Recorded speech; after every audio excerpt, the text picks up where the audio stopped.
in 1927, Dr. Joreg. He saw that people who were infected with neurosyphilis in his insane asylum got better when they had fever. So he infected them on purpose with malaria, which you may know gives very high fevers. And at the time they had the treatment for malaria, which was quinine. It completely cured them. For that work, he got the Nobel Prize. If you look into SARS-CoV-2, if you look into hantavirus, and even if you look into Ebola, all of these viruses has to have some way of getting around the body's defense mechanisms. That's what interferon is. And so we know that there are ways of increasing our own interferon levels. There was a study where they took a single subcutaneous injection of interferon and it was able to drop in half the number of patients requiring emergency room visits or even hospitalization. They were able to elicit a 10-fold response in interferon by taking the temperature up to 39 degrees, which is what we call a fever. It's like a switch. Once you hit the switch and you turn on the innate immune system, that's when it comes on and quite high. Often some of the things that we're talking about are actually minimized. Certainly was minimized during the COVID pandemic. You know, the media was not wanting to talk about any New START principles that could potentially help this virus. Yes. And we don't want to get into a situation like that again. Over 100 years ago, during the 1918 pandemic, at a time, by the way, where literally millions were being swept into the grave. This was the Hutchinson Seventh-day Adventist Seminary. Everybody was under one roof. If you can imagine a nightmare for influenza and how fast it would go, they held about 120 students. 60 or 90 of them came down with symptoms. Not a single student at that institution became what we would call severely ill. One of the major things that they did at that institution was, of course, it's going to be hard to find funding for that because what money is there in hot water and towels, right? It's not much. Our topic today is hantavirus, Ebola, and the coming global crisis. And ask a fascinating question: can heat therapy help support the immune system? And today we're joined by two renowned physicians. First, Dr. Roger Seheult. Dr. Roger Seheult is a quadruple board-certified physician and co-founder of the widely respected medical educational platform MedCram. Many of you have seen him on the Huberman Lab podcast and the Diary of a CEO, where he's helped millions better understand health, immunity, sunlight, sleep, and disease. Dr. Seheult is joining us remotely today from Loma Linda, California. Dr. Seheult, thank you for joining us today. Thank you so much. It's a pleasure to be here. And we're also joined by Dr. Neil Nedley. Dr. Neil Nedley is an award-winning practicing physician, author of the book Proof Positive, and also president of Weimar University. For decades, he has focused on the relationship between lifestyle, immunity, mental health, and disease prevention. Dr. Nedley, we're grateful you could take time out of your busy schedule to join us today. Well, thank you. It's an important topic, and thanks for inviting me. Let's start with hantavirus. Dr. Seheult, we'll start with you. What exactly is hantavirus, and tell us a little bit about some of the news that's breaking right now about this outbreak. Yeah, so hantavirus is a virus. It's an RNA virus, and it infects people. It has actually two types to be aware of. There is the Hanta strain or version that infects people in Europe, Asia, Africa, and it's still a deadly disease, but only kills probably about 1 to 20% of people who are infected, and it typically affects the kidneys. Whereas in North and South America, it's a much deadlier disease with mortality rates up to 38%.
disease with mortality rates up to 38%, and it affects the lungs. So because it affects the lungs, it can cause people to not be able to breathe. The lungs fill up with fluid, sometimes bloody fluid, and they go into shock, which basically means that they don't have a very good blood pressure.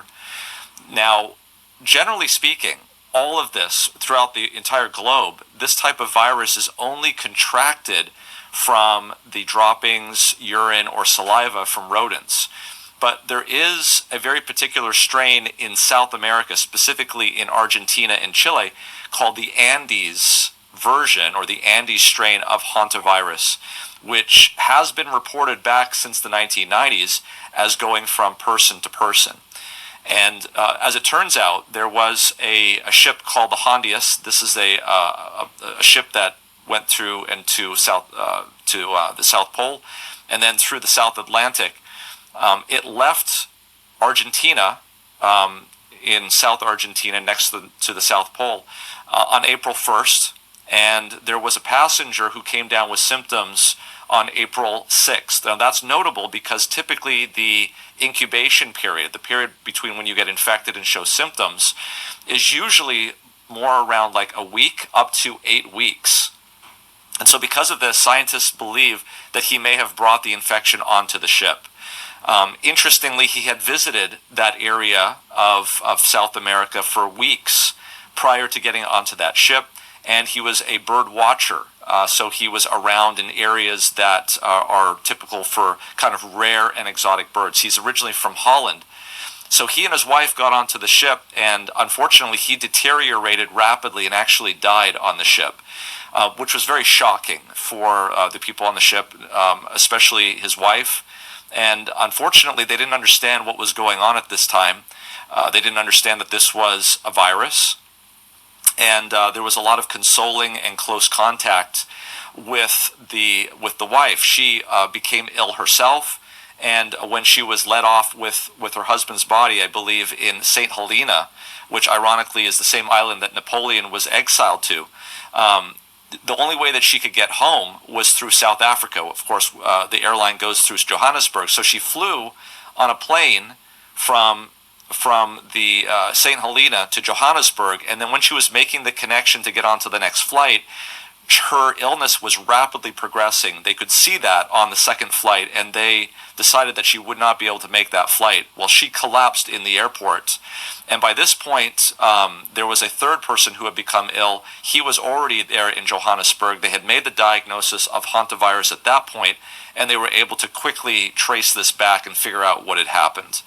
So what I think is going on here, and what a lot of experts believe, is an unfortunate set of events where a human being came into contact with a very rare strain of hantavirus and brought it onto a situation which was a ship where people were in very close quarters, and that was able to spread rapidly throughout the ship. The good news that I have today, so far, even though this is a long incubation period, there have been no cases at all of any confirmed positives on anybody that was not on that ship. So we have not seen this spread beyond that first barrier, if you will, those people that were on that ship. So the type of symptoms that we're talking about is GI symptoms, and that leads quickly to respiratory symptoms and then collapse. There is really not a lot of treatment for this in terms of FDA approval for vaccines or medicines that have been shown to work. But as we'll talk about later today, there are some interesting things that should be looked at and things that we can discuss about what could happen, generally speaking, if this was something that you would face. So the Andes variant is the one that's transmitted human to human, correct? And that's believed to be the one. Yes. There is some controversy about that. There was a review where they reviewed the previous papers, and they said, this is not really great evidence. But it is, out of all, I think what is not controversial is that this is the only one where it is being debated that there is human-to-human contact. And the experts currently, based on what they're seeing now, believe that there was human-to-human contact and transmission. What is the level of contagiousness compared to like COVID? Yeah, so this is not like COVID, which simply by breathing the same air as someone that has COVID, you could catch this. This is requiring close contact, so exchange of bodily fluids, things of that nature. So it's much more difficult to transmit this type of a virus than it would be, for instance, the influenza virus or COVID. You can imagine the consolation that must have been going on that ship. I can only speculate, but people who are generally from Europe, France, etc., culturally, even under in a setting where there are strangers, if there's a lot of emotional distress, they may greet each other with a kiss on the cheek and things of that nature. Of course, pure speculation, but it's hard to say exactly what was going on without talking to people that were there on the ship. And the mortality rate for hantavirus is, what is it, 30? Up to 40%, yeah. Yeah. Up to 40%. So, are there cases at the time of this recording in the United States? Yeah, so there are cases in the United States. All of them are from the ship. They were passengers on the ship. Some of them are quarantining. The term that we use when we don't know if they are infected is quarantine. The term that we use when we know that they're infected is isolation. So some are in isolation, some are in quarantine. Those that came from the ship and had no symptoms, they have been put into quarantine. Some of them have been let loose after being tested. Those that are tested and positive or having symptoms are in isolation. Okay. So in summary, basically this is a virus that gets transmitted via droppings of rodents. And typically that's the way it's transmitted, but there's an Andes variant that goes from the rodent droppings to the person, and then it can be transmitted human to human. And this variant is believed to be the one that's currently the one that killed some of these individuals on this ship. They have sequenced the virus, and it is exactly the Andes strain, and it looks very similar to the Andes strain that they have documented in the past. So it hasn't changed dramatically. Okay. Dr. Nedley, you have any other comments on the hantavirus in this regard about maybe we can make the transition to interferon in this case, about what exactly is interferon, and can interferon help with viruses?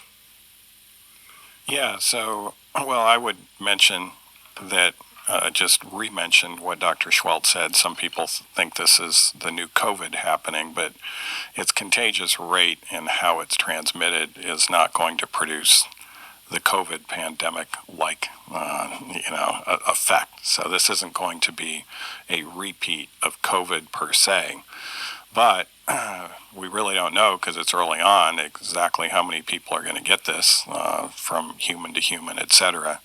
So it's still good to prepare our immune systems. One of the things that I was, and Dr. Seheult was the same way, when COVID was breaking out, we need to do everything possible to have our innate immunity work well.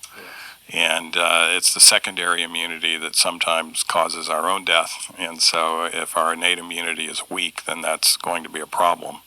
And one of the things that's surfacing that's really helpful in regards to this virus is interferon. And of course, that's important in other viruses as well. And so there are some things that we can do to help that out. But maybe Dr. Seheult would like to go over some of the evidence first on interferon and hantavirus.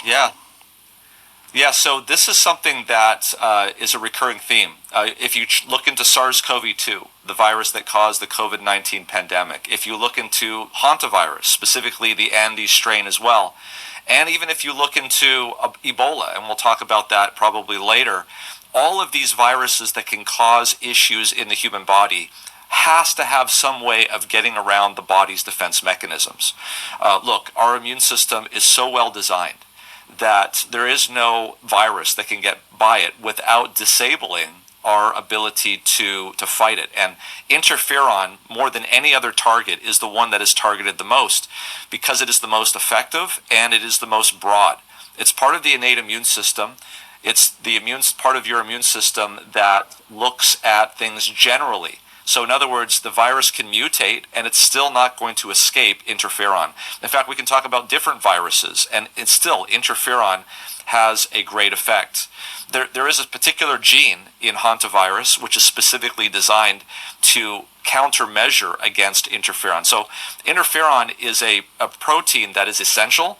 Think of it as the alarm bell if you're in a bank and a bank robber's coming in and you reach under the table to hit that alarm bell to call the police and security. That's what interferon is. And so when hantavirus or SARS-CoV-2 or Ebola is infecting the body, it's able to turn off that alarm. It's able to infect many more cells than it would normally do. And then when the adaptive immune system comes online, usually about 7 days later, it comes with all of the antibody force that you would imagine it does. And because there's so many cells that are infected with this virus, the response is so overwhelming that it can cause huge amounts of inflammation, what some people call cytokine storm.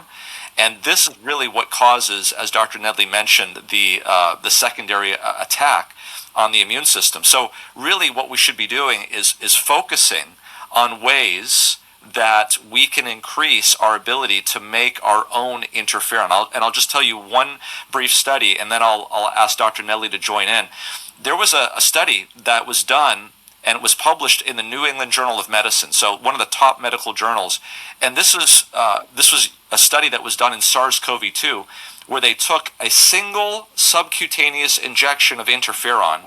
They gave it to patients who had come down with COVID, and it was able to drop in half the number of patients requiring emergency room visits or even hospitalization.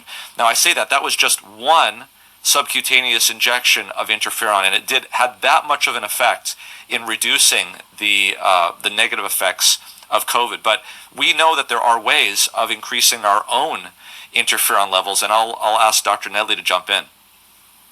Yeah, so there are several things that can certainly help our innate immunity.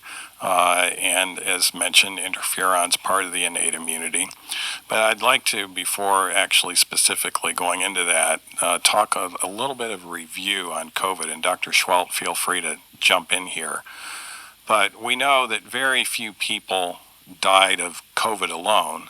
They had other issues that made it far more likely that they were going to succumb and get severe COVID. And, the first set of death certificates the CDC reviewed, I think they could only find 5 or 6% that just had COVID as a sole cause.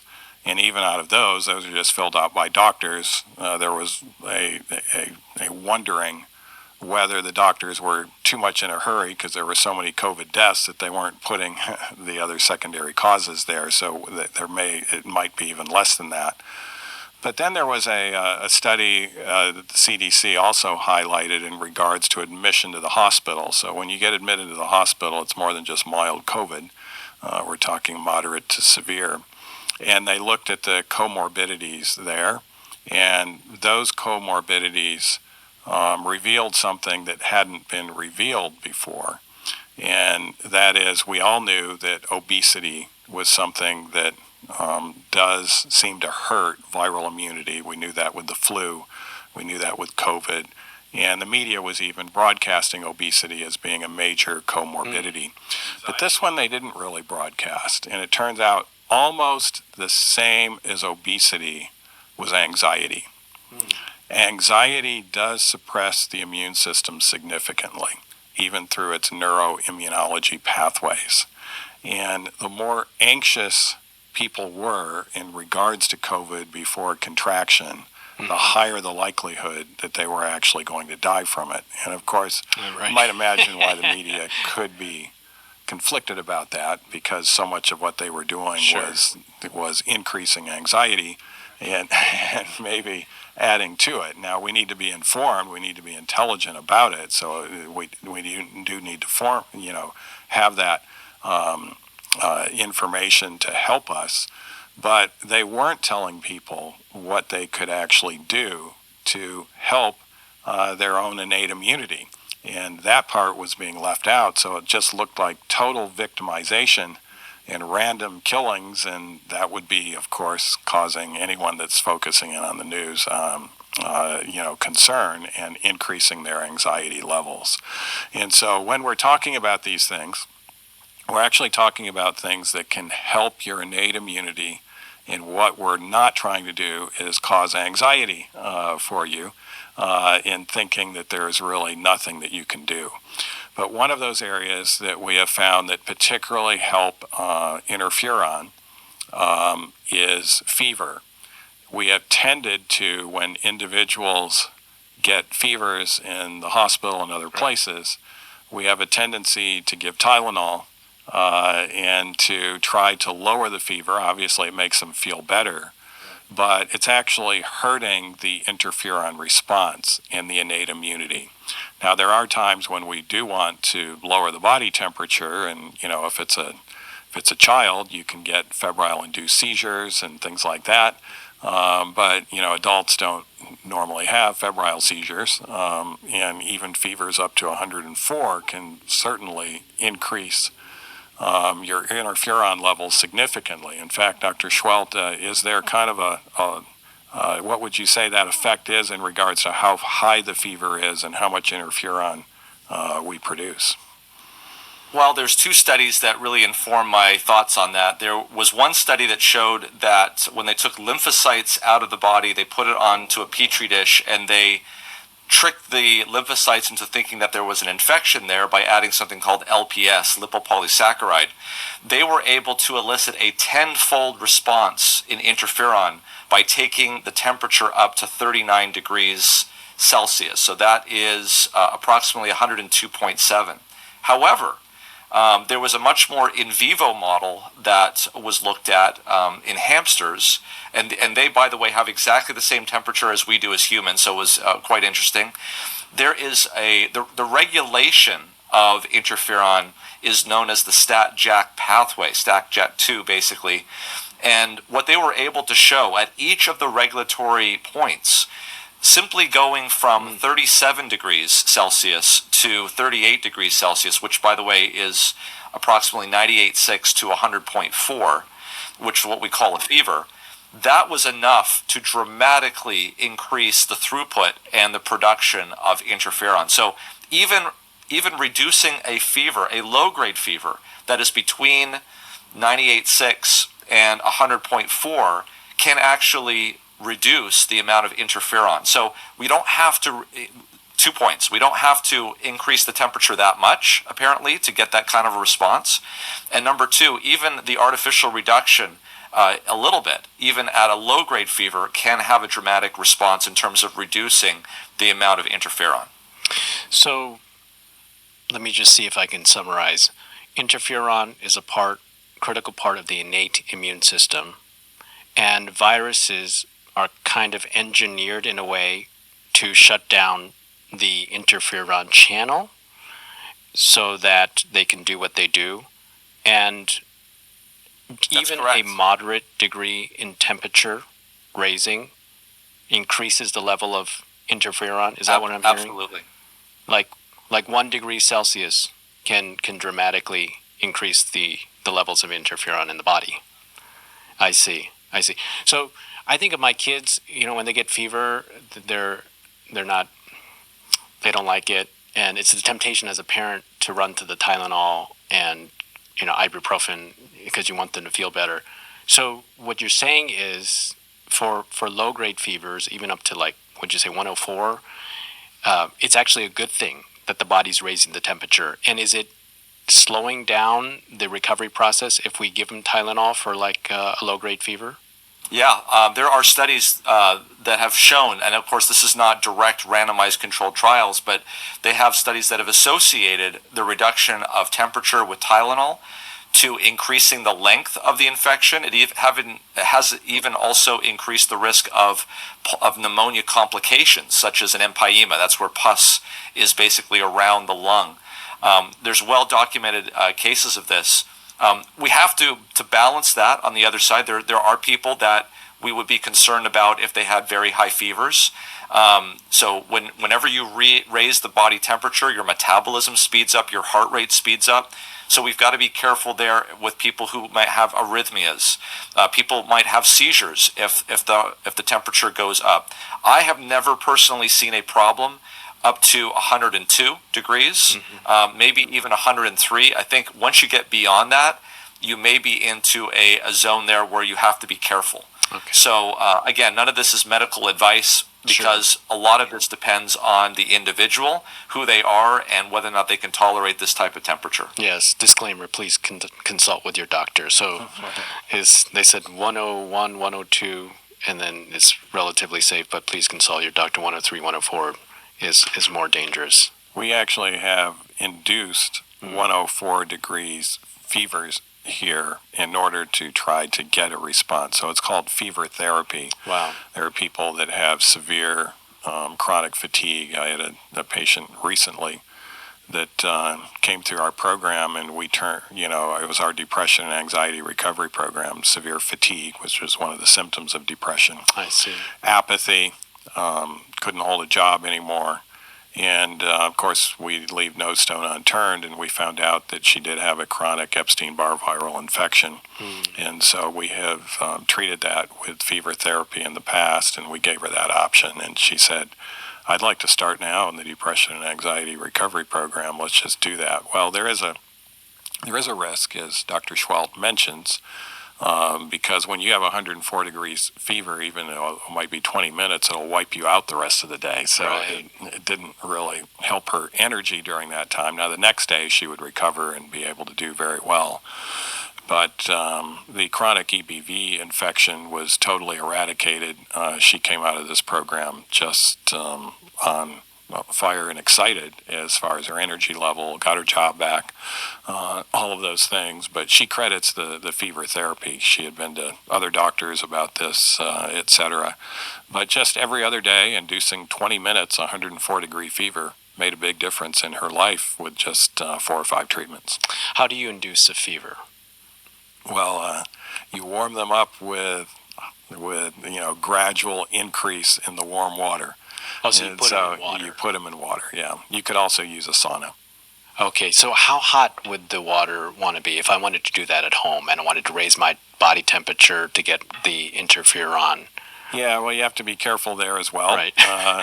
Because you want to not burn your skin. Right. So normally we're not having to, raise it much above 106 degrees. It's a gradual process. We're not going up to 104 right away. And so normally it's about an hour process to get them there and then to maintain it for about 20 minutes. 20 minutes. Yeah. Is there research indicating the benefits of heat or hydrotherapy on the production of interferon? Yeah, I wish there were. I wish there were more studies on this. What we do have is historical evidence of this, fairly good, over 100 years ago during the 1918 pandemic, and also in other areas as well. Let me briefly mention that. We do have a study, or at least a case presentation of a number of cases that was done by a Nobel Prize winner in 1927, Dr. Joreg. He was a psychiatrist that saw that people who were infected with neurosyphilis in his insane asylum got better when they had fever. So he did a case series where he infected them on purpose with malaria, which you may know gives very high fevers. And at the time they had the treatment for malaria, which was quinine.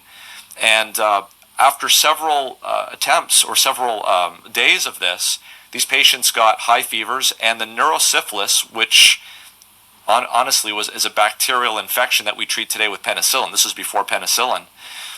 It completely cured them, and he was able to cure them of the malaria that he had given them, and these people were healed and out of the insane asylum. For that work, he got the Nobel Prize, and until even the 1950s, the standard of care, even in the antibiotic world, was this type of fever heat therapy. And he used malaria, but other people came onto this, and they used heat cabinets, baths, as Dr. Nedley just talked to you about, even injection of foreign proteins to elicit an immune response. So this type of idea of of eliciting a heightened response from the immune system is not a new idea that we're bringing up here. This has actually been used successfully in the past and actually recognized globally as the standard of care.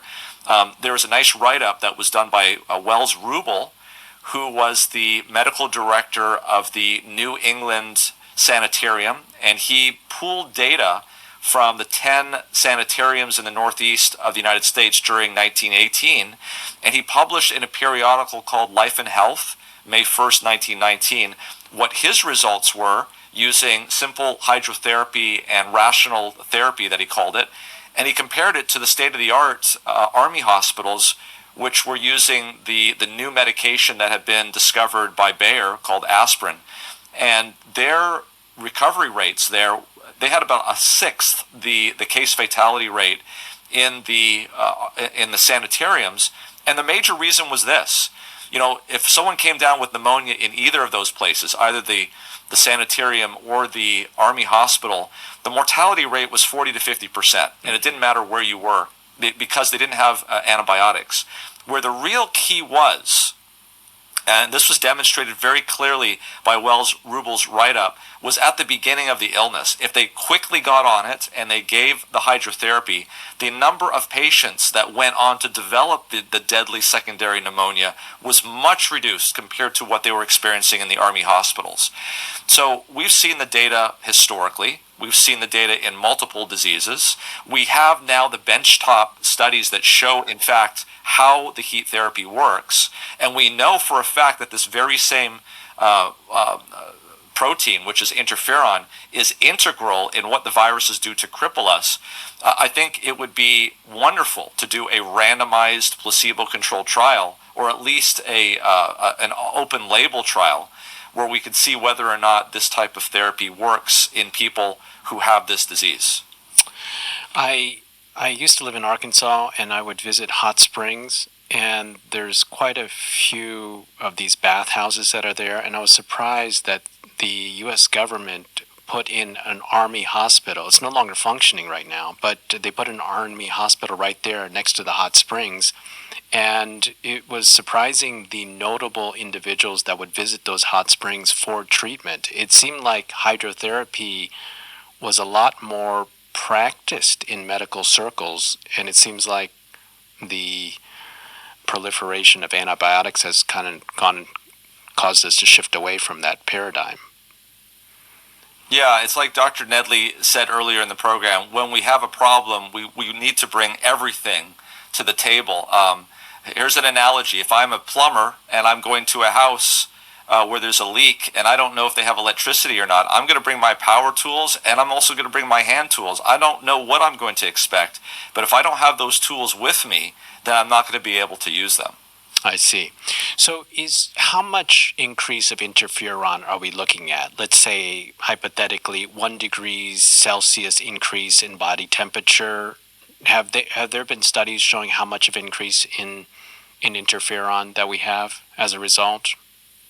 Yeah, so I could show you a graph that literally is flat until it goes from 38.0 to 38.5, and then once it hits 39, there's a tenfold increase. So it's like a switch. It's not really like a linear increase with temperature. Once you hit the switch and you turn on the innate immune system, that's when it comes on and quite high. So it's not like a gradual. It's like once you hit that threshold, it's a spike. And you said 10x increase? Yeah, there was a tenfold increase in that study. Oh, that's amazing. So there are some things that can increase interferon fivefold. Garlic, for instance, a couple of grams of the raw garlic has been shown to increase interferon levels in serum in humans, etc. There are some exercise, for instance, particularly if you're a good avid exerciser prior to getting an infection, that's been shown to be able to help your viral immunity. And one of the ways it's thought of is you're increasing body temperature, your interferon that way. During COVID, they actually looked at a study, British Medical Journal published it, but looking at diets in COVID. The best diet to be on prior to getting a COVID infection was plant-based. You were 60%, over 60% less likely to not have a moderate or severe infection. The next best diet was a pesco-vegetarian, not as good as a plant-based diet, but that's plant-based plus fish. And the worst diet was a low-carb, high-protein, high-fat diet, what we call the keto diet. And they had like a 250% increased risk of moderate to severe COVID infection. And so even what diet we're on prior to getting this infection can make a huge difference in regards to our outcome, whether we're exercising. And I don't know, I'm interested, Dr. Schwal, we haven't talked about this ahead of time, but I don't know about infrared light. Would that be theoretically helpful with the viruses that we're talking about here today? Yeah, absolutely.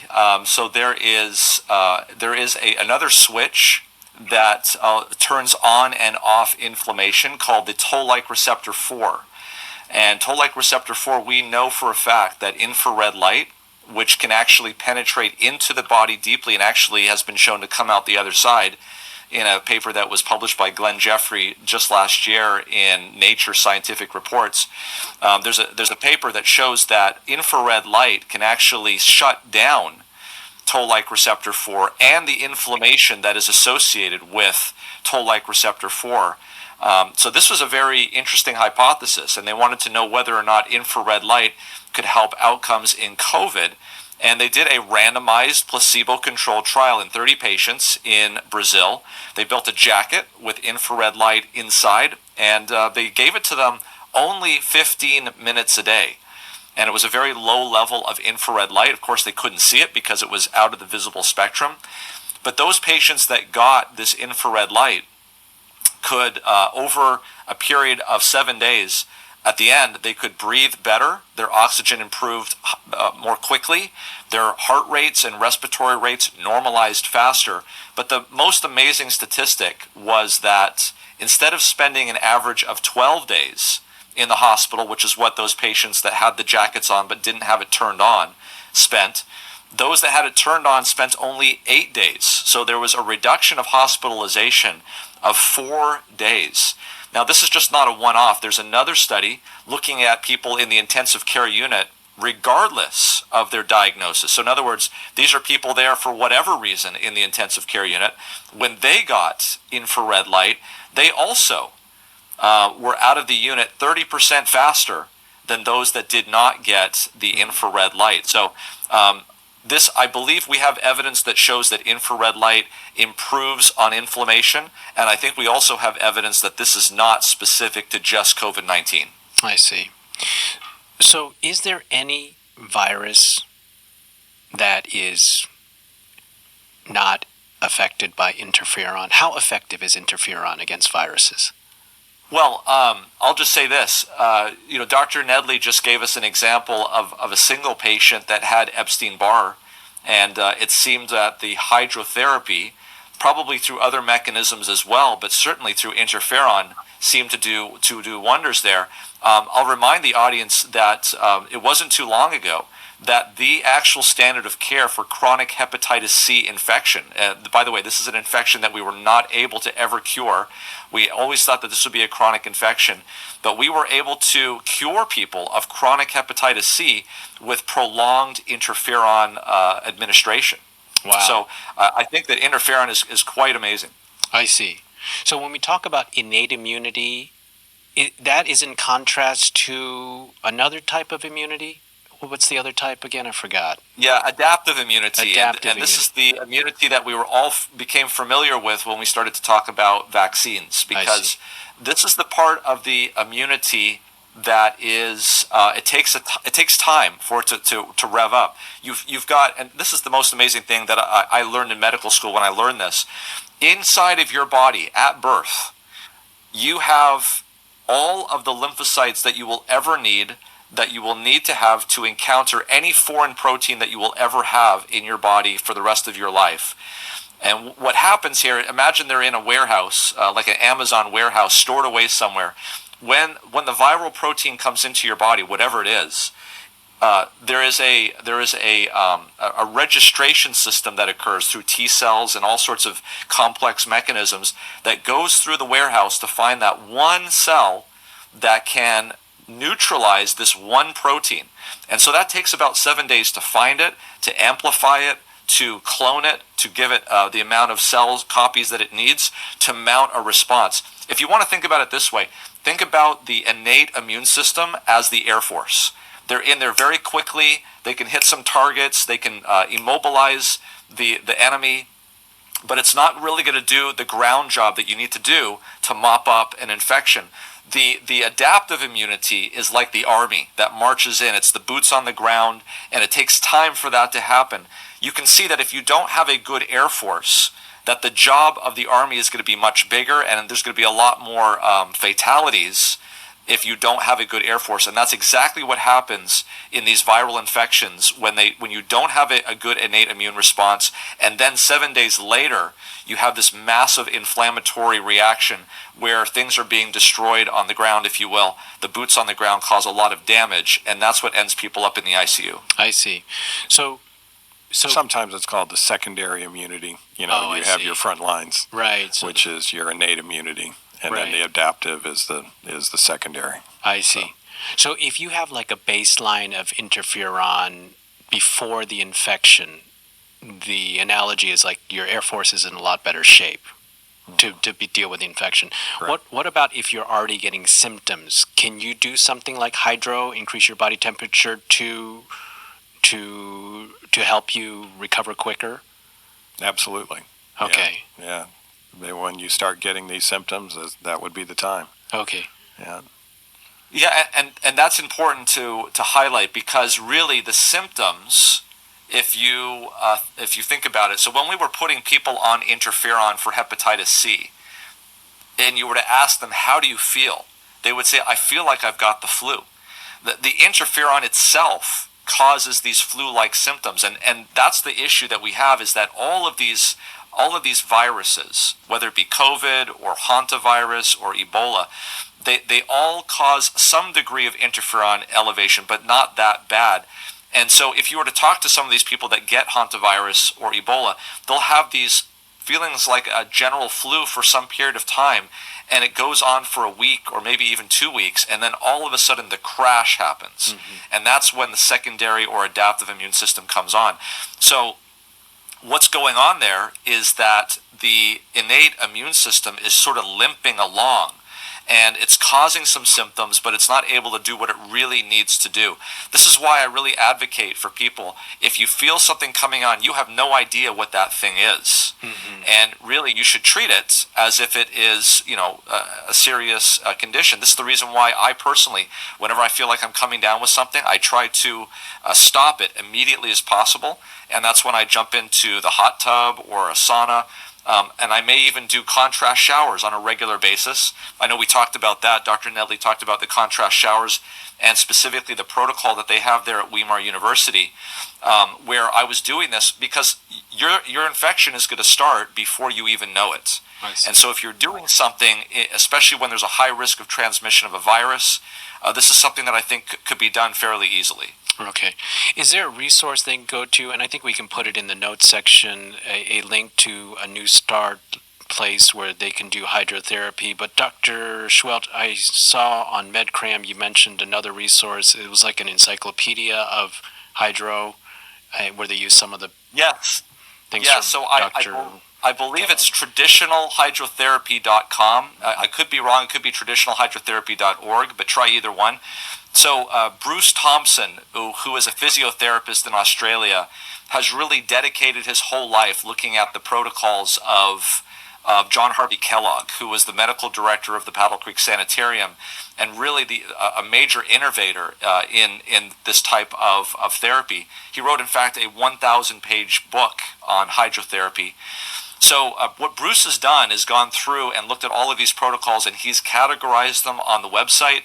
I believe he even has a letter on the website to your physician that you can print out and tell them what it is that you want to do. Look, we're really, and I've talked to Dr. Nedley about this, and I'd like him to sort of chime in as well. We're not here to bring up things that you do, in lieu of standard of care. We're here to give you more tools that you can also practice at the same time, that does not run counter-distinction to what the standard of care is as well. Yeah, absolutely. The problem is the standard of care in the viruses we're talking about, Ebola and hantavirus, is basically supportive care. Right. There isn't really anything that we know of that's going to really make a big difference as far as giving them some sort of specialized IV pharmaceutical agent. Of course, the pharmaceuticals are going to really try to see if there's anything out there that might have an antiviral response. But the things that we're talking about are likely to have, as good or better than what they're going to come up with. But it doesn't mean it's either or. But often some of the things that we're talking about are actually minimized to patients. It certainly was minimized during the COVID pandemic. The media was not wanting to talk about any New START principles that could potentially help this virus. They actually kind of criticized people that were doing that, despite the evidence of how effective these things could be. And we don't want to get into a situation like that again. And so that's why I appreciate you, deciding to do a podcast on this whole area, because hantavirus and Ebola could be coming our way. Yeah. Let's say a virus has like 50% mortality rate. You can look at the other way too. It means that 50% are not going to die from it. And is that related to interferon and their innate immune system? Yeah, exactly. And this is how I see it as well. So if something is working in some people, let's take a look at that and see if we can amplify that. We're not saying here that this is going to be your get-out-of-jail-free card. What we're saying here is that if we can tip the scales into our favor, if we can see if we can move the needle, then that can have a potentially tremendous effect. The other thing that I would add too is this: if there were a pharmacological solution to this problem, all you would need to have is the perception, in fact, that it is a solution to the problem. And you can imagine what would already happen when you're talking about a 40% mortality rate. It's possible, and let's just back up here. COVID was less than 1% case fatality rate. So you can only imagine the situation that we're talking about at a 40% case fatality rate. You're almost assured that everybody would know at least one person that had already died from the virus. It would become very real. People would probably not go to work. I question how the current supply chain would be able to deliver that type of a pharmaceutical to a hospital, for instance. So we're talking about a completely different scenario here, and this is the reason why I really believe that now that we have the chance to do this, number one, people should learn about this type of therapy. They should learn how to apply it themselves and to other people and their loved ones that are around them. And number two, so long as we have scientists that are curious to look at this, I think it should be studied. I don't know exactly what the best protocol would be for hydrotherapy. I don't think we know that. I know how to do it. It would be interesting to see, number one, whether it does work, and number two, whether or not there are protocols that can show. Well, first of all, I do believe that it works, but I think we also need randomized controlled trials that can demonstrate that as well, and I think that would be a good thing. The problem is that when we have the opportunity to study patients like that, it's not going to be under ideal conditions. So the time to do that is actually now. And of course, it's going to be hard to find funding for that, because what money is there in hot water and towels, right? It's not much, but it certainly could save some lives. Right. So you're saying that if we were to have a virus with 40% mortality, and then the level of contagiousness of like COVID, it would be a disaster for our supply chain, and the ability to even get these vaccines would be very difficult. So there's an incentive for, I guess there's always an incentive for innate immunity, and any way we can boost the immune system before we get exposed, the better. So lifestyle things like Dr. Nedley mentioned, sunlight, and also raising your body temperature in this way. Yeah, we're the only accredited university in the world that we know of that has an exclusive plant-based cafeteria. And during COVID, although, COVID did come through this campus, several waves, no one ever got hospitalized. No one ever died from it, although we had an individual here who was in their 50s, severe diabetic, severe hypertensive patient that got it, that I thought might die. He was from another country here, and he refused to go to the hospital. He was getting hypoxic, having all of the signs. And of course, we isolated him and had nurses that specialize in our hydrotherapy aspect of things come in and give him hydrotherapy. We use some other modalities too to try to help the immune system.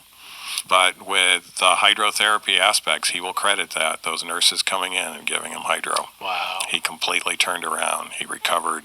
He's not having any long COVID symptoms.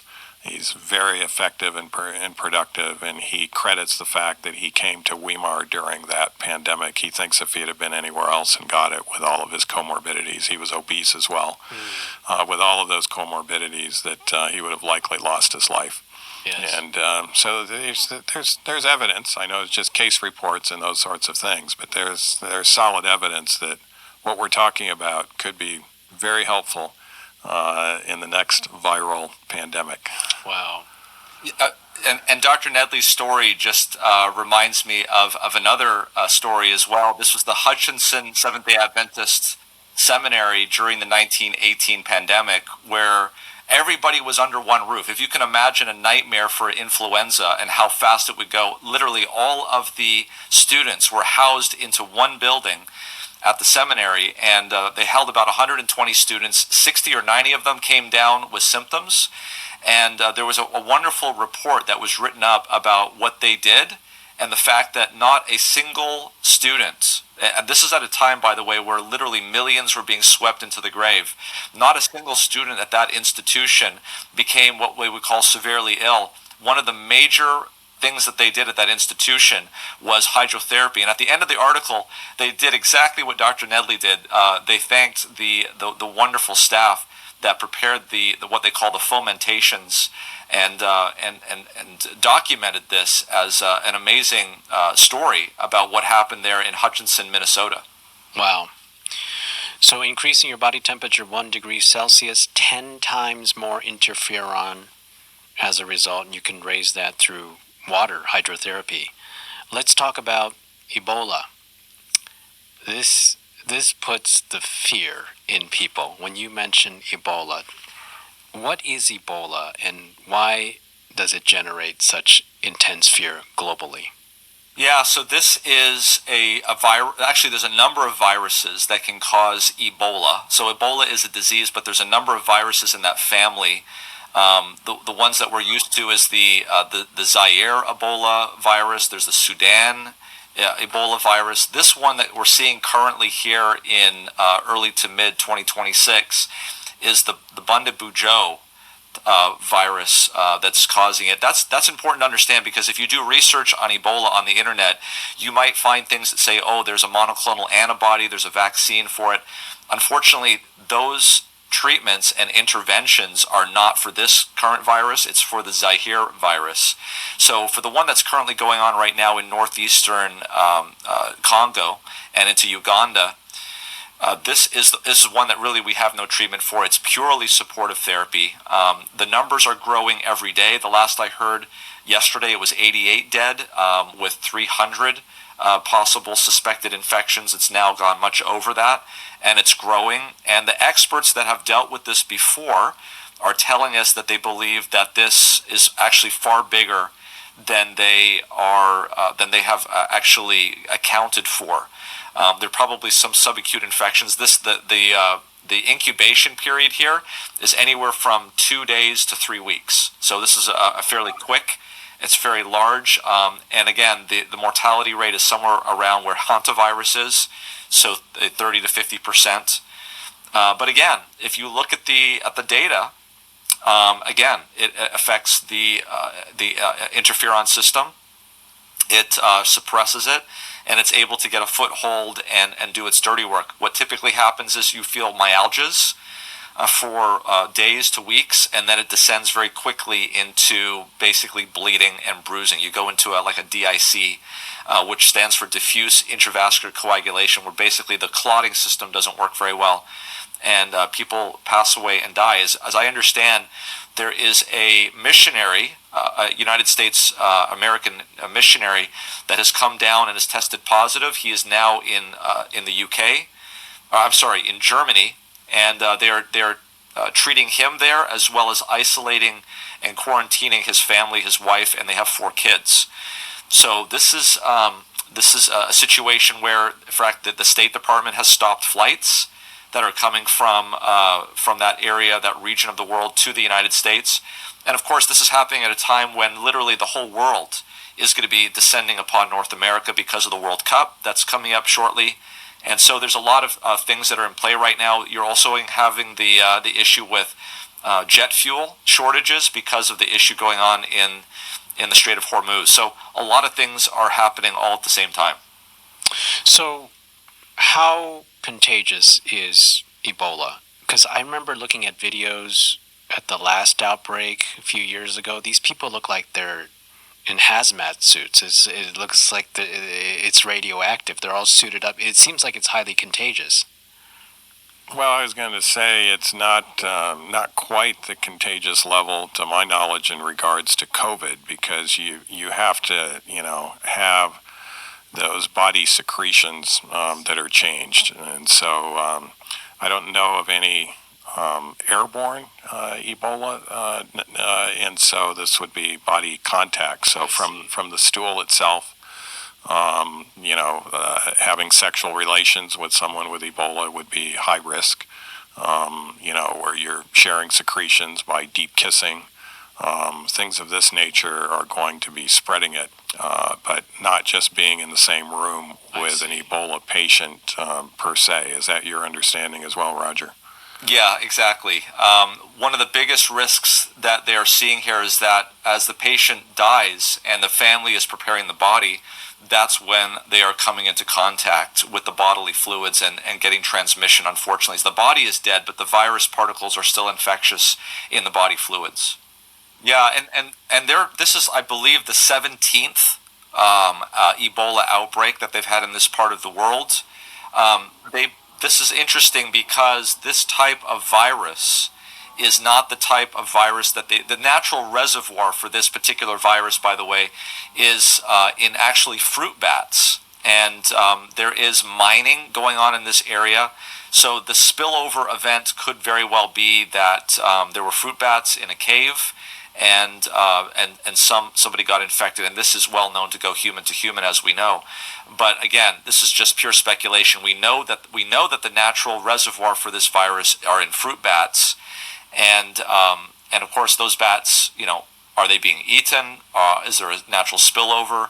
We don't know the answer to that. But of course, people eat all sorts of things all over the world. I see. So there's this thing about bush meat. Certain types of food that is eaten, that is there a link between, it may not be in this particular outbreak, but historically, I may have read something, correct me if I'm wrong, but there's a connection between eating bush meat and Ebola or viruses of this type. Is that true? Well, in general, and this is one of the things that the Bible was very specific about in Leviticus. In general, viruses that spread from human to human and become pandemic are actually first spread to humans by the eating of unclean meat. So when we get a viral infection from clean meat, which can happen, that is not spread readily at all from human to human. You just get it from that one transmission from animal to human.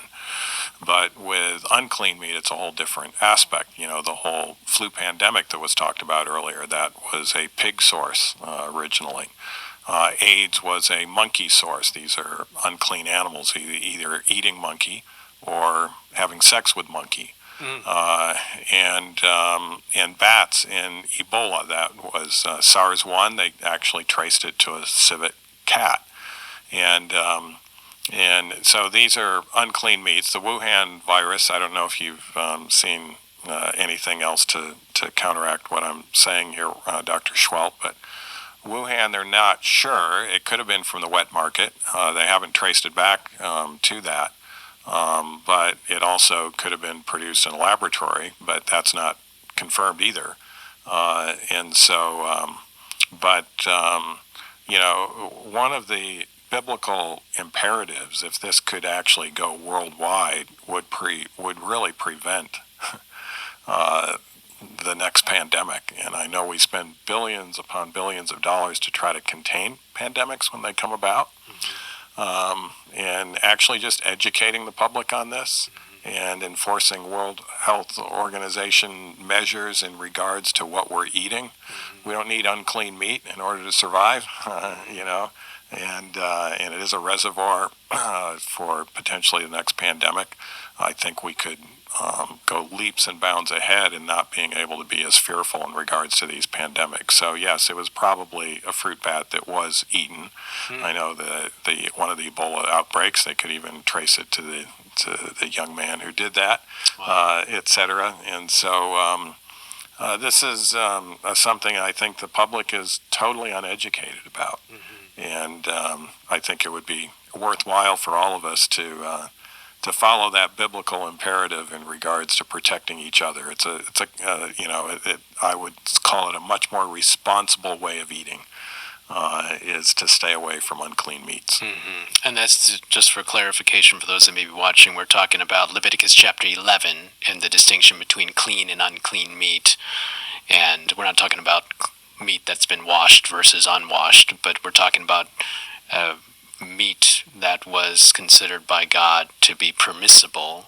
Right. For instance, fins and scales for fish, or chew the cud and have split hooves. And when we deviate from that and eat food that has been prohibited in the book of Leviticus, we see some of these fearful results like Ebola. Yeah, and we're unclean animals as well. That's why we we pick up those viruses much more easily and spread them from unclean animals. So I see. Yeah, I see. What I find interesting too, I was just going to add is and correct me if I'm wrong, but there was a very clear distinction that they were not only not to eat unclean meat, but not even to be near it or touch it. If they'd be unclean if they touched it. And I think that speaks a lot. That was written down in a time before we understood viruses and bacteria as humans. But let's just say that the entity that was giving the advice certainly did. Yes. Well, and there was even instruction in regards to handling the dead. Yes. In human beings, right? And if those instructions were followed as well, that could save a lot in regards to what we just talked about with Ebola, because a lot of the current Ebola is simply due to relatives and how they handled the person after they died. I see. Yeah, they would have to make sure that they were isolated from the community. I think there was a lot of wisdom there about these viruses, and perhaps it stopped a lot of outbreaks. It's true. I see. In Matthew chapter 24, and both of you, Dr. Nedley and Dr. Seheult, are students of the Word, and there's this statement by Jesus talking about pestilences, which is pandemics. And Jesus indicates that the frequency of things like natural disasters, earthquakes, pestilences will increase as we approach the second coming of Jesus. And there is this thing about fear. And Dr. Nedley mentioned anxiety is not good for your immune system. What would you say to a person that is seeing all this stuff happening in our world? This thing is, and we're having this thing happening in Iran. There's all of this global unrest, and then you add to it Ebola and hantavirus, and there may be someone watching out there that's like overwhelmed. And we want to talk specifically to the spiritual component, because we talked about the physical and this aspect of interferon and ways that we can raise the fitness of our innate immune system. But what would you say to a person that's really struggling right now. They're watching the news. There's fear, pandemics, plagues. Is there hope, and what can they do to combat the fear right now? Well, there certainly is hope. I would encourage everyone to learn those New Start principles and put them into practice now. There's no better time than now. Yes, break down New Start for those that are just watching. What is the acronym New Start? The N is nutrition, the E is exercise, physical exercise, the W is water. That's the hydrotherapy, but also staying well hydrated. The S is sunlight, which we've already discussed. The T is temperance, which means staying away from things that are harmful and using in moderation the things that are healthy. The A is air, fresh air, and the R is rest. We didn't talk about rest, but sleep also helps our innate immunity. We know that if we're getting adequate sleep at the right time every day, and also when we get it early to bed, early to rise, we more than double our melatonin output. Melatonin is the most potent antioxidant known to mankind. And melatonin has also been shown to be helpful. It was one of those studies that showed that it was very helpful in preventing COVID infection from getting serious as well. And so there's a tie-in there with rest and other advantages of rest. And then the final T is trust, trust in God. Dr. I'm blanking on his name. He's from Duke University. He's very famous, that has written a lot of studies in regards to spirituality and health. Roger, you might know his name. He's even spoken at Loma Linda before. Harold Koenig. Harold Koenig published a study when COVID had come out.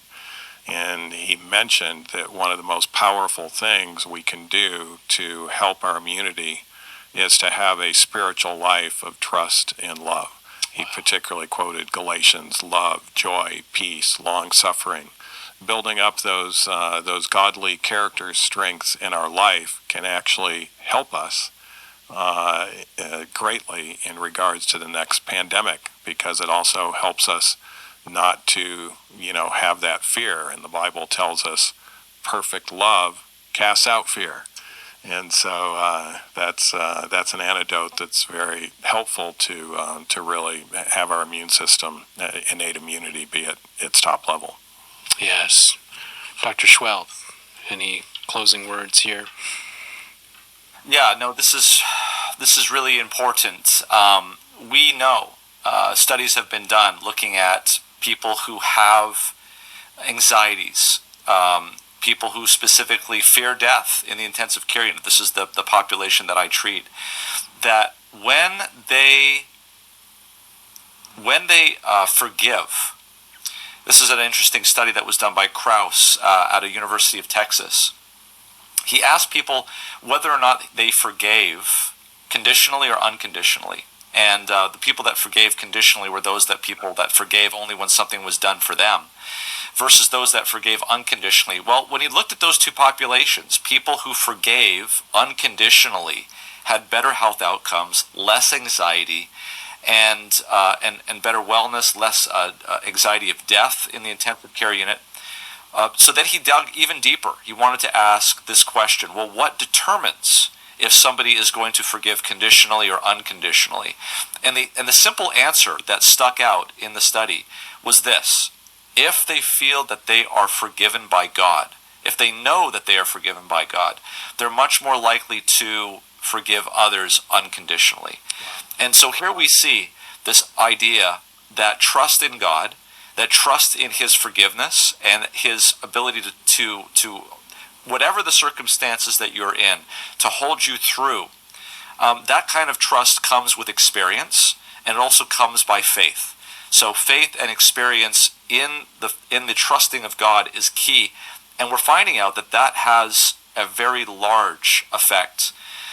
And to sum it up, I would say this: that for you to have wellness, for you to flourish, in the term that we like to use, picture it as a three-legged stool. For you to be able to have a three-legged stool that stands, there is a leg that must be physical. And we've been talking about the physicality of things. New Start is great for that. There's also the mental leg as well. And believe it or not, I actually did a study looking at this, that every New Start principle not only affects you physically, it also improves you mentally. Every single one of those. And so those are the two legs I think that we can all agree on. But there is a third leg, and it's a third leg that we don't like to talk about too much because we see it differently. Each one of us see that spiritual aspect a little differently. But the fact of the matter is you can test it. It is scientific. And that third leg is spirituality. And that's an incredibly important leg that we need to strengthen. When we have all three of those there, we're going to have a very solid stool that we can set as a foundation for our life. Yes. Thank you so much, Dr. Seheult, Dr. Nedley, taking time out of your busy schedule to be a blessing to those that are grappling with some of these issues. And we pray that the Lord would continue to use this podcast for His glory. Thank you so much for joining us. Thank you.